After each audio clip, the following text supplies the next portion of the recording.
Ahmed Kato dans sa chronique Regard sur le Sahel. Le 12 octobre prochain, les Camerounais éliront leur président de la République. Outre le fait que le président sortant Paul Biya rempile pour la 8e fois depuis 1982, ils seront 11 candidats à se présenter contre le deuxième président depuis l'indépendance du pays, le 1er janvier 1960. L'opposition compte faire barrage au président Biya, 92 ans, en s'organisant. Après une assemblée générale à Yaoundé de l'organisation Union pour le changement en 2025, l'ancien ministre de la Communication, Issa Chiroma Bakary, 76 ans, a été désigné samedi dernier candidat consensuel. Voté à l'unanimité par plusieurs partis politiques et personnalités de l'opposition selon un communiqué signé par des membres de cette organisation informelle, créée après les investitures des candidats à la présidentielle, la candidature de Bakary est perçue comme une volonté manifeste d'engranger le maximum d'atouts face au président sortant.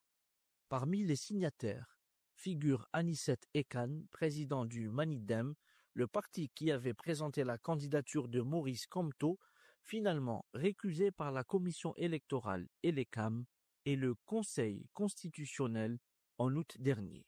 Pour les initiateurs de l'Union pour le changement en 2025, il n'y a quasiment pas eu de choix à faire.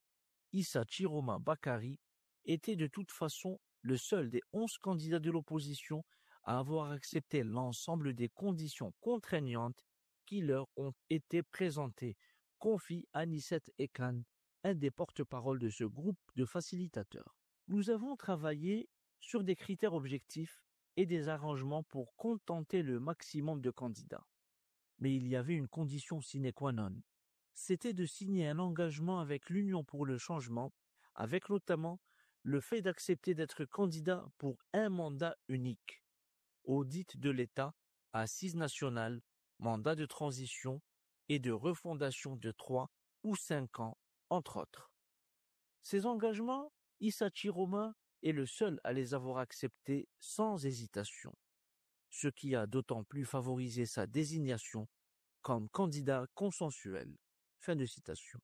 Conscient de la difficulté à obtenir le retrait des 10 autres candidats de l'opposition au bénéfice d'Issa Chiroma Bakary, l'Union pour le changement en 2025 a fait évoluer son concept de consensus. Elle souhaite désormais construire autour de l'acceptation de son candidat et de son programme par le peuple, selon Djekam Chameni, l'autre facilitateur. Le consensus que nous cherchons est un consensus avec le peuple camerounais, c'est-à-dire que nous essayons d'abord de nous poser la question: est-ce que le programme minimum commun répond aux aspirations profondes des Camerounais aujourd'hui? La réponse est oui. Fin de citation. Issa Chiroma Bakary, dans une réaction après sa désignation comme candidat du consensus, a lui-même déclaré tendre la main à l'opposition, à la société civile et à la diaspora, invitant les uns et les autres à taire leurs égos pour l'intérêt de la nation. D'ailleurs, dans sa première réaction, Issa Chiroma Bakary a dit accepter la mission avec, je cite, humilité, gravité et détermination. Reste que cette démarche consensuelle ne semble pas faire l'unanimité auprès des autres candidats et acteurs politiques camerounais. C'est le cas de Célestin Bedzigui, qui a estimé qu'il ne s'était rien passé samedi dernier. Pour ce panéliste et président d'un parti politique ayant investi un candidat à cette élection, la désignation d'Issa Chiroma Bakary comme candidat consensuel est, je cite, un non-événement. Un avis partagé par Akere Mouna, qui dit ne pas se sentir concerné par cette annonce.